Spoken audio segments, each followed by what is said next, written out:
There is so much true crime on the internet right now. Podcasts, YouTube videos, Netflix documentaries. It's kind of getting to be a lot. So today I wanted to go over some, from what I could tell, pretty unknown, under the radar, at least not talked about as much, true crime cases. So hopefully you won't have heard any of these before. But let's go ahead and get into these cases. Thank you for watching.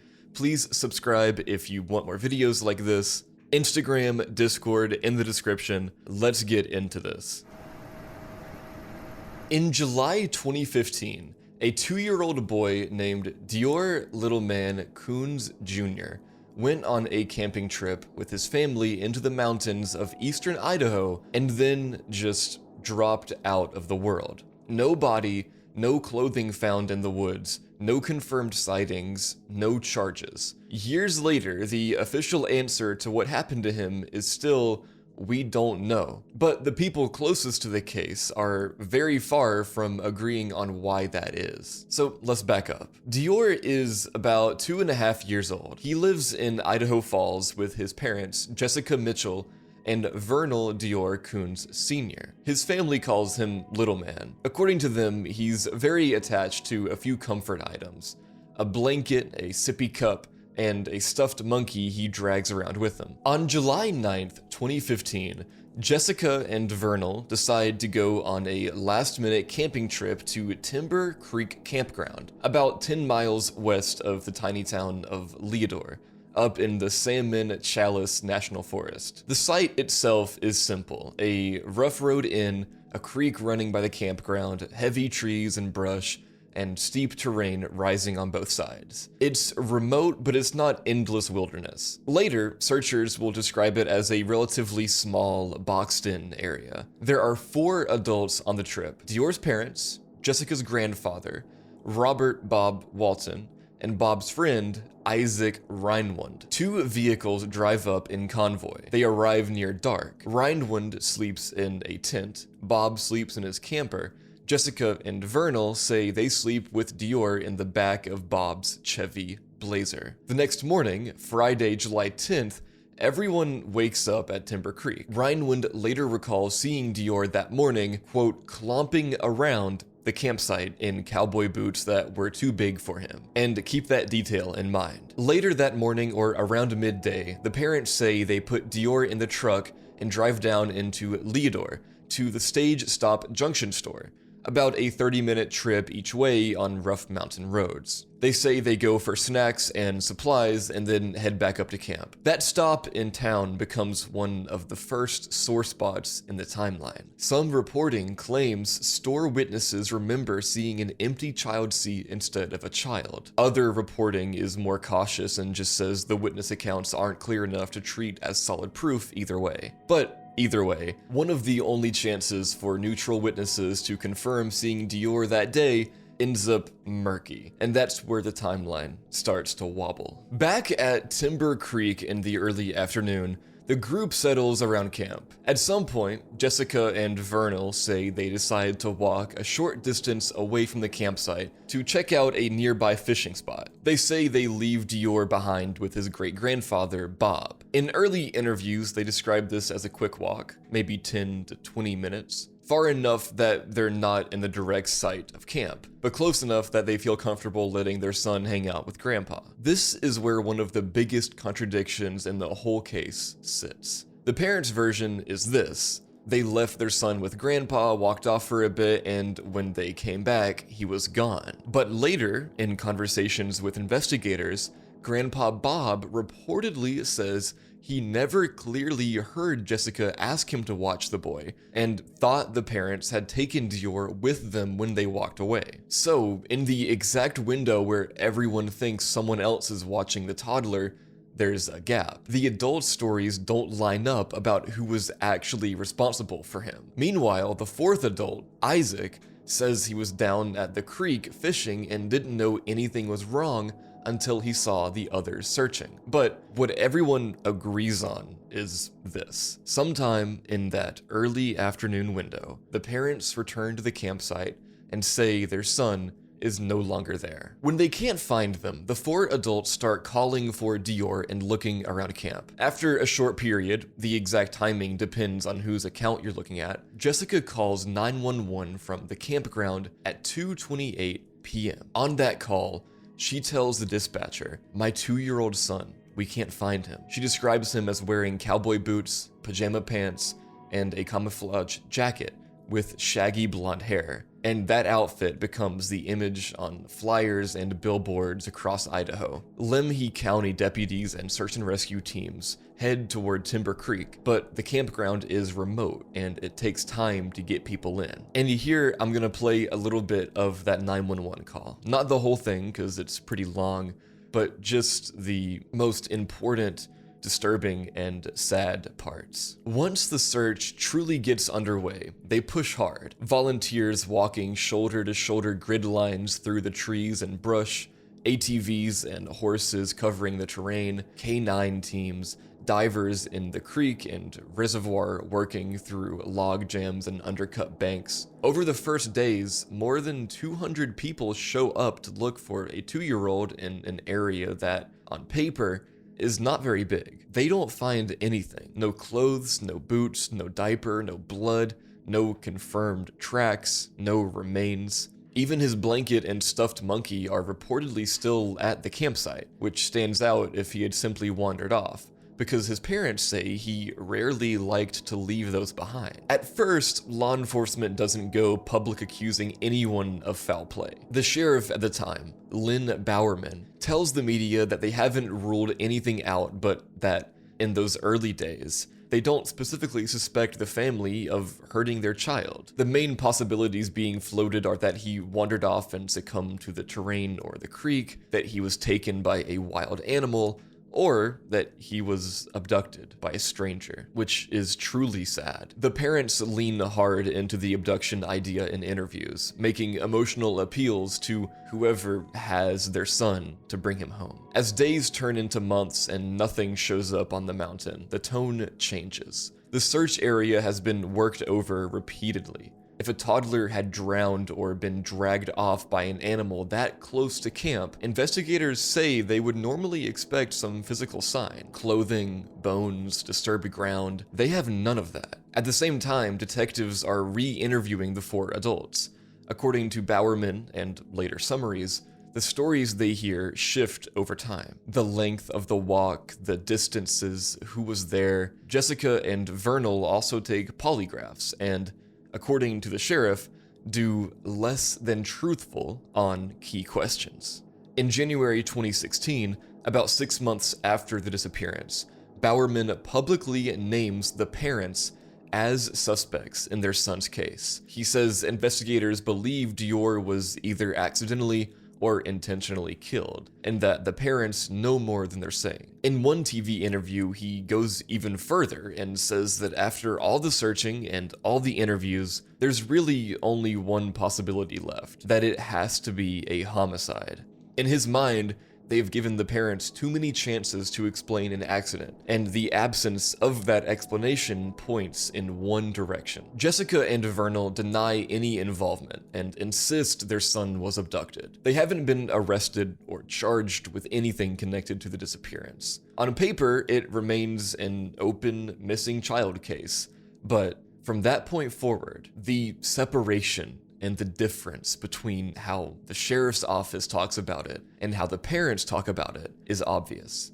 With the official investigation stalled, private investigators come into the story. The first is former U.S. Marshal Frank Vilt. At the start, he leans toward the abduction theory. Over time, he says he loses confidence in the parent's story and eventually withdraws from the case, writing a letter saying he believes they've lied to him about what happened. Then the family hires Texas PI Philip Klein. Klein interviews the parents, Grandpa Bob and Isaac, and spends time reconstructing the timeline on the ground. After months on the case, he releases a detailed report and publicly concludes that there is no credible evidence of a wild animal attack, no credible evidence of a stranger abduction from that remote site, and that the parents' stories change in documented ways. He ultimately says he doesn't believe DeOrr ever even actually made it to the mountain. Klein's team then searches Jessica and Vernal's old apartment in Idaho Falls after the couple is evicted, and the landlord gives permission to go through what's left behind. In that abandoned unit, they report finding a toddler-sized camouflage jacket, a small pair of boots, and 4 Matchbox cars that match items the parents had described as missing with the child. All of it is turned over to Lemhi County authorities. This becomes one of the most controversial pieces of the whole puzzle. If those are the clothes DeOrr was supposedly wearing at the time of the 911 call, that undercuts the description of him as a little boy in boots, pajama pants, and a camo jacket up on the mountain. People close to the family counter that he had more than one camouflage jacket, more than one pair of boots, and that Klein is just overstating the match.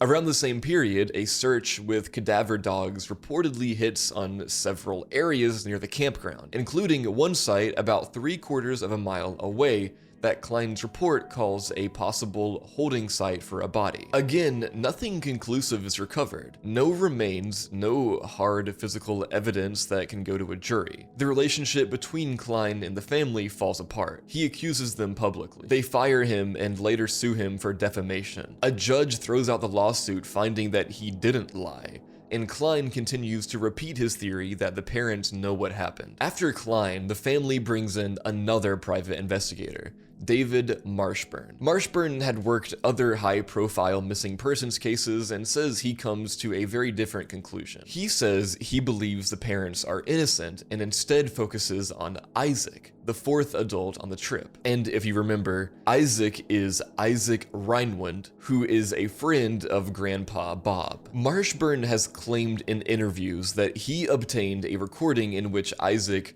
confessed in some way to knowing more about the case. Isaac maintains he had nothing to do with DeOrr's disappearance and was just there to fish. Law enforcement doesn't publicly endorse Marshburn's theory, and no charges follow from it. By this point, you have a sheriff saying the case has to be a homicide and naming the parents as suspects, one PI saying it was an accidental homicide covered up by the parents and that the child may never have reached the campsite, another PI saying the parents are innocent and pointing at Isaac, and the parents themselves insisting their son was abducted and suing people who accuse them. And through all of that, there is still no body. In more recent coverage, investigators talk about 3 broad theories they still look at. One is an animal attack. In that version, DeOrr wanders off and is killed and scavenged by wildlife in the mountains. The problem, as people who search point out, is the lack of physical evidence after such a massive effort. For a lot of them, it's hard to reconcile a fatal animal attack that close to camp with 0 trace left behind. Another is a stranger abduction. This is the scenario the parents have always leaned toward. But Timber Creek is a small, somewhat contained campground. Investigators say there was no one else known to be camping there that day,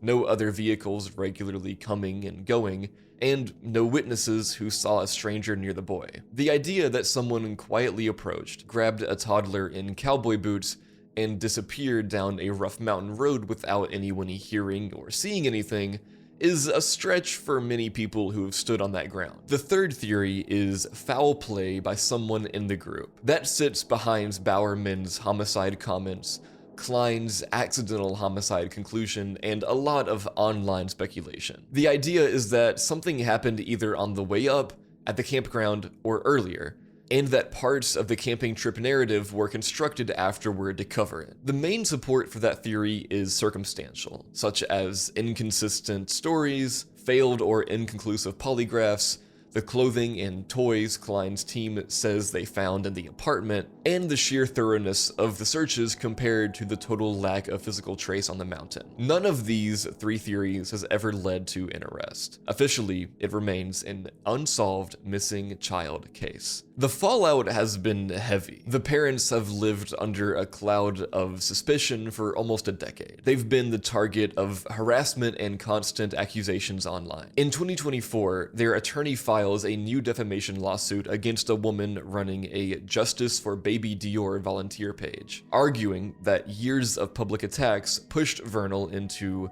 suicidal thoughts. Private citizens have dissected the case in Facebook groups, Reddit threads, and some YouTube videos, going over so many details like the store shop, the boots, the jacket in the apartment, the cadaver dog hits, and the feud between investigators. But on the official side, the basics haven't changed. Age-progressed images show what DeOrr might have looked like as a preschooler. If he somehow survived, he'd be in middle school now. Investigators say they still follow up on tips and remain open to new information.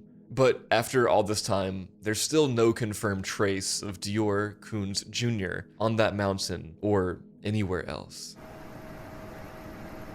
When I first went looking into the name Adiel Patton, I honestly expected to find a full article or two, maybe an old TV segment, something. Instead, I found almost nothing, just a handful of references, mostly the same paragraph copied around, and a man's entire murder basically reduced to a line on a cold case page. What we do know is very simple, and that's part of what makes it so unsettling. Adiel Patton was 81 years old. He lived at 24376 Corinth Road, a rural address near Thompsonville in Williamson County, Illinois. On Tuesday, December 27th, 2005, at about 10:15 in the morning, he was found dead inside that home. The autopsy later confirmed he died from a stab wound, not a fall and not natural causes. He was murdered. According to the one contemporaneous article that's been preserved and reposted, also I hope I pronounced that word right, the Williamson County Sheriff's Department quickly went public asking for help. Then Sheriff Tom Cundiff released a photo of Patton and asked anyone who had seen him or his vehicle, a 1991 white Chevrolet Geo,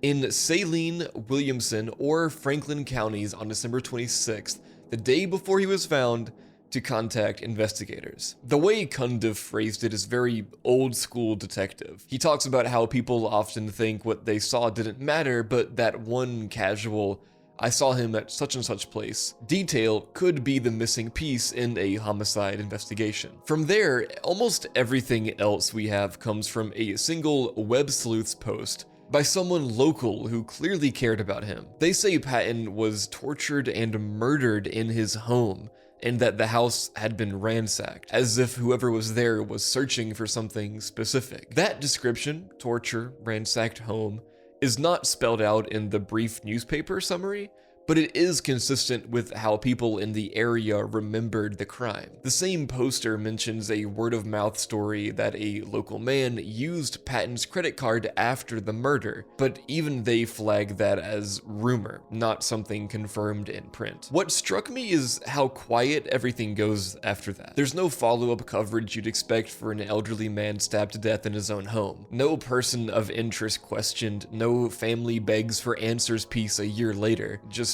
silence. The cold case pages and Facebook posts years down the line repeat the same core facts. He was discovered in his home on Corinth Road, he died from a stab wound, the sheriff's office is still looking for information about his movements and his car on December 26th, and the case remains unsolved. So when I say that I researched the murder of Adiel Patton, what I really mean is that I kept running into the limits of what the public is allowed to see. On paper, it's an 81-year-old widower in a tiny rural community stabbed to death in what looks like a targeted attack, possibly with his house torn apart by someone looking for something, and then nearly 2 decades of official silence. No arrests, no public suspect, just an open invitation from the sheriff's department hanging in the air.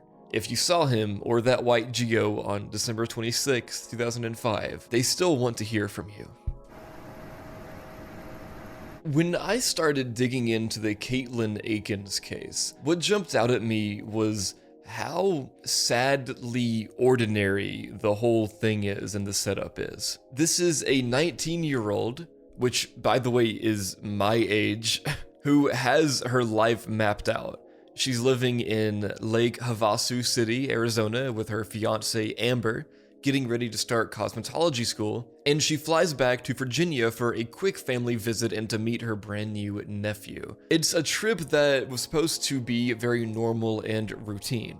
A few days with family, pick up her high school diploma from her mom's house because the school in Arizona needs it, and then back to her normal life on December 5th in time for classes to start on the 7th. Katelin spends that visit in Spotsylvania County with her mom, Lisa Sullivan, and her little sister. She's excited, she's talking about school, and by all accounts, she's not acting like someone who is about to run away or disappear. She doesn't have a history of vanishing on people. She's close with her family, she texts them constantly, and she's got real plans in Arizona. The only logistical wrinkle is that Lisa has to work on the morning of Katelin's flight and can't drive her to the airport herself. So she asks her ex-husband, Katelin's former stepfather, James Branton, to take her instead. He lives in Partlow in rural Spotsylvania County, and everyone's on decent enough terms that this doesn't set off any alarm bells at the time. On the morning of December 5th, 2015, Lisa drops Katelin off at James's house around 8:30 a.m. From there, he's supposed to get her to Ronald Reagan Washington National Airport for a late afternoon flight back to Arizona. A few hours later, at 1:52 p.m., Lisa gets a text from James saying he's dropped Katelin off. At that point, his story is that he took her straight to the airport. Not long after, that story shifts. He tells investigators he actually dropped her at Springfield Town Center, a big mall in Springfield, Virginia, so she could walk over to the metro station and take the train to the airport herself. 8 minutes after James texts Lisa, a message comes in from Katelin's phone. It says, "I'm at the airport. Battery dying, so won't be able to text for a bit." Lisa takes that at face value in the moment. It sounds exactly like the kind of quick update you'd send your mom during travel. But Katelin never checks in for her flight. She never boards. She never makes it back to Arizona. Hours go by with no call, no confirmation that she's on the plane or has landed. Then, about 5 hours after that "I'm at the airport" text, Lisa gets a cluster of new messages from Katelin's number. These are the ones that really rattle her. They say things like Katelin is staying with a friend and needs some alone time, and that she won't be coming back to Arizona right away. This doesn't sound like Katelin to her family.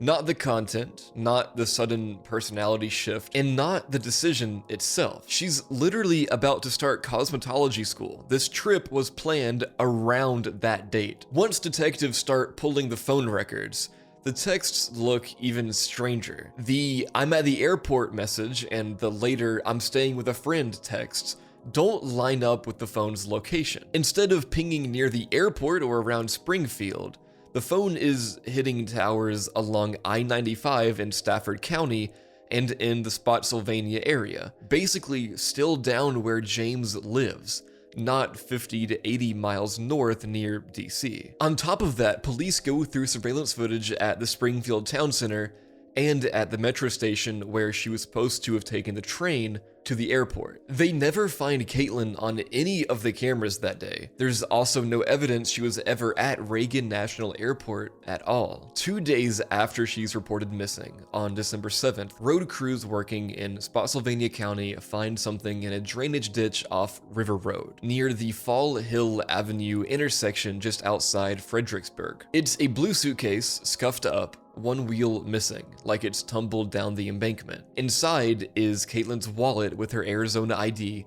her cash, her debit and credit cards, her glasses, her phone charger, all the stuff you'd expect her to have if she was traveling. What's mostly missing are her clothes and her high school diploma.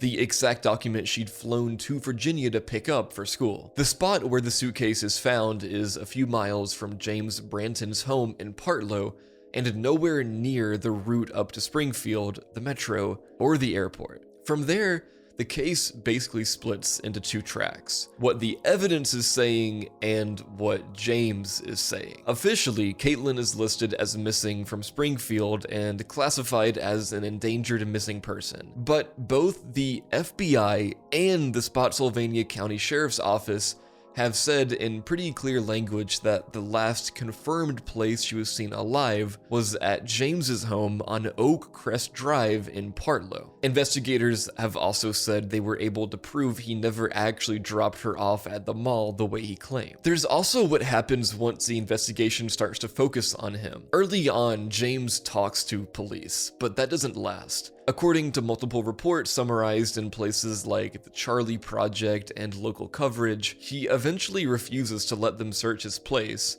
He declines a polygraph and he stops cooperating altogether. He has not been arrested or charged with anything related to Katelin's disappearance, and law enforcement hasn't publicly named him as a suspect, but they've gone so far as to put a billboard about Katelin's case on his commute route and to partner with the FBI to keep attention on it, which says a lot about where they think answers might lie. On the other side of this, you have Katelin's life that just stops. There's no activity on her bank accounts, no social media, nothing that looks like a 19-year-old quietly starting over somewhere. Her fiance in Arizona has talked in interviews about how out of character this would be. They had just moved in together the year before, were planning their future, and Katelin was excited for school. Her family has pushed coverage for years. Facebook pages, local searches, episodes of podcasts, anniversary articles, even some billboards. But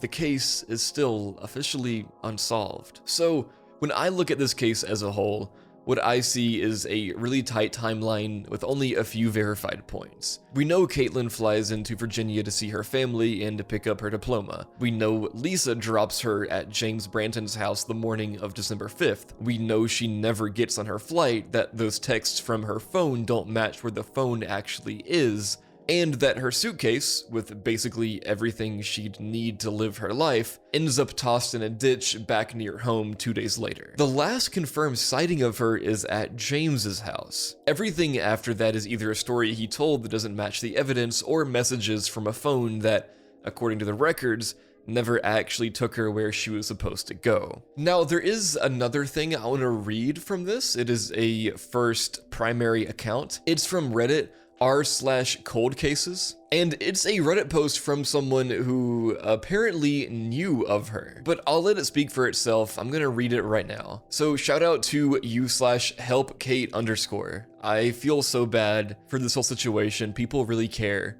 but here, I'll read. And I hope that my video can bring a little bit more awareness to this case. I mean, at least just a little bit. I hope, if it helps at all, I will be extremely happy. Katelin Akens disappeared 2015. Small town corruption. I want to bring attention to a missing person case that went cold way too fast. Katelin Akens was 19 years old when she disappeared on December 5th, 2015, after visiting family in Spotsylvania, Virginia. She was supposed to fly back to Arizona for beauty school, but she never made it to the airport. Her former stepfather was the last person to see her. He claimed to have dropped her off at a commuter rail station, but her suitcase was later found dumped in a drainage ditch miles away. And despite being the last known person with her, he refused to take a lie detector test. Now, I knew Katelin personally, and she confided in me back in high school that he had sexually assaulted her. If she was telling the truth, and I believe she was, that means she was left alone with a known abuser right before she vanished, and yet this case was barely investigated. I don't want to put personal details out there, but I grew up in this area, and I can tell you, Caroline County, Virginia, has a history of messed up things happening and getting swept under the rug. Rumor has it her former stepdad had connections in law enforcement. People around her suspected that police deliberately didn't press him as hard as they should have. And in a town this small, once the cops decide something is a dead end, it dies. But this case doesn't feel like a dead end, it feels like a cover-up, or at the very least, negligence. I'm posting this because I don't want her story to disappear completely. Maybe someone out there remembers something, maybe someone has new information, or maybe this just needs to be put in front of the right people again. Because Katelin didn't vanish into thin air. Something happened to her, and the people who were supposed to find out never really tried. If anyone has resources or ideas for how to get renewed attention on this case, I'd appreciate it. She deserves better than being forgotten. That's the end of the Reddit post, and I agree. If anybody knows anything or can help, please do your part, please.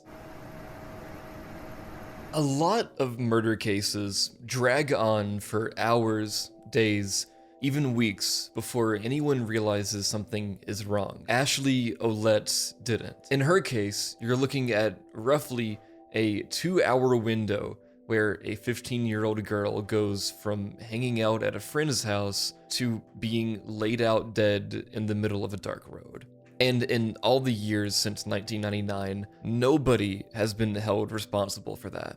Ashley Erin Ouellette was 15 years old, a sophomore at Thornton Academy in Saco, Maine. Friends and family describe her as one of those girls who always looked put together, loved to dance, loved attention, and was going through that typical messy teenage phase. Some drinking, boys, pushing boundaries, but nothing that made her sound like some out-of-control monster. Just a kid trying to grow up too fast. On Tuesday night, February 9th, 1999, Ashley asked her mom, Lise, if she could spend the night at a friend's house in Saco, often identified as her friend Aaliyah. Her parents said yes, partly because she'd been doing better recently and they were trying to trust her more. That night, around 10 p.m., Ashley called home from the house phone, told her mom goodnight, said, I love you, and everything sounded normal in the background, just girls talking, supposedly painting their nails and getting ready for bed. Her mom had no idea the parents at that house weren't actually home, and that kids had started hanging out and drinking. Somewhere after that phone call, Ashley left the first house. Multiple later reconstructions of the night, based on police interviews and reporting,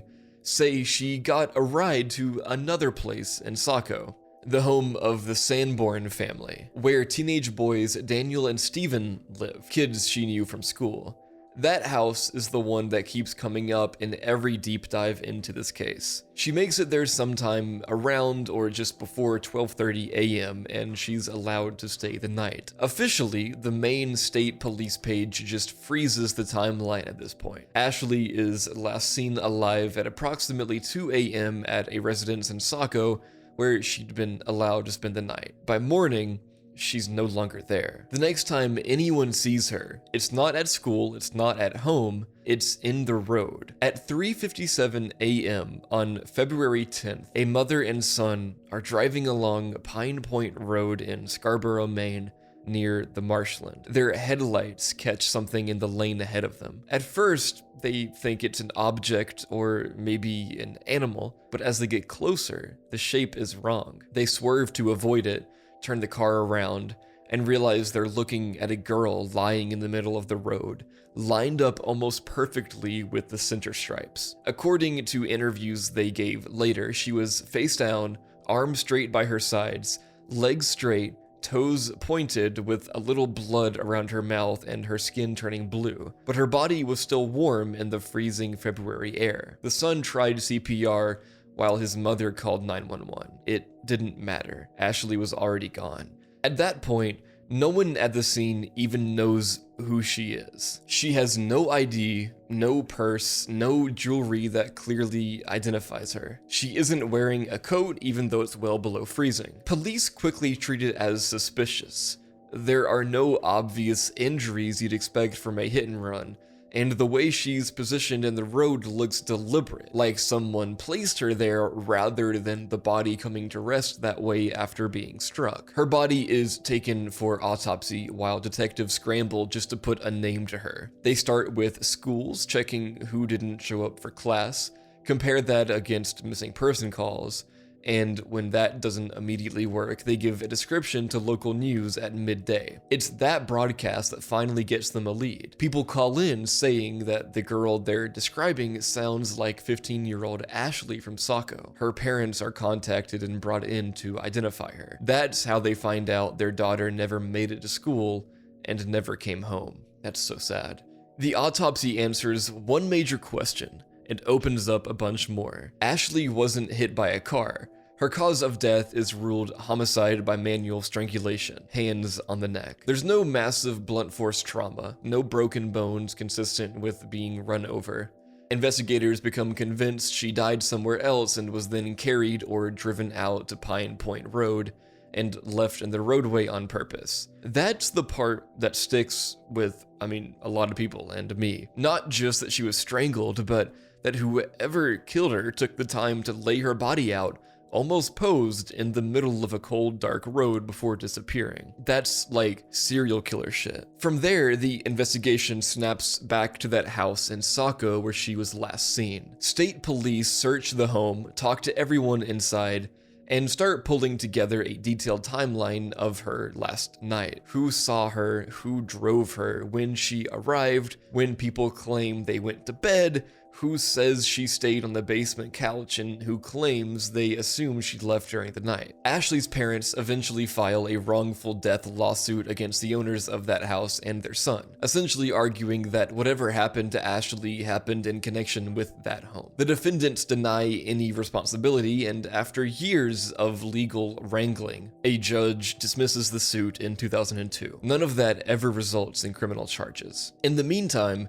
detectives do what you'd expect in a high-profile teen murder case. They interview hundreds of people, friends, classmates, party kids, adults in that circle, and they seize and test physical evidence from the last known location. Over the years, different articles and podcasts have talked about search warrants, items collected, and possible links to other cases, like the disappearance of Angel Tony Torres a month later. But officially, Maine State Police keep it pretty tight. Publicly, they've said the case is still open and active, that they've identified persons of interest, and in later coverage, they've even acknowledged that they believe they know what happened, but don't yet have enough evidence to bring a case that would stick in court. Today, Ashley's murder is one of the cases highlighted by Maine's Unsolved Homicide Unit. Her family has kept her name out there for decades. I watched one interview from her uncle Dennis, standing near the marsh, talking about how sick it makes him to picture her being left in a thin shirt on that road in February. There's a reported $20,000 reward on the table for any information that finally leads to an arrest and conviction, and every few years around the anniversary, state police and local media push out another plea for tips.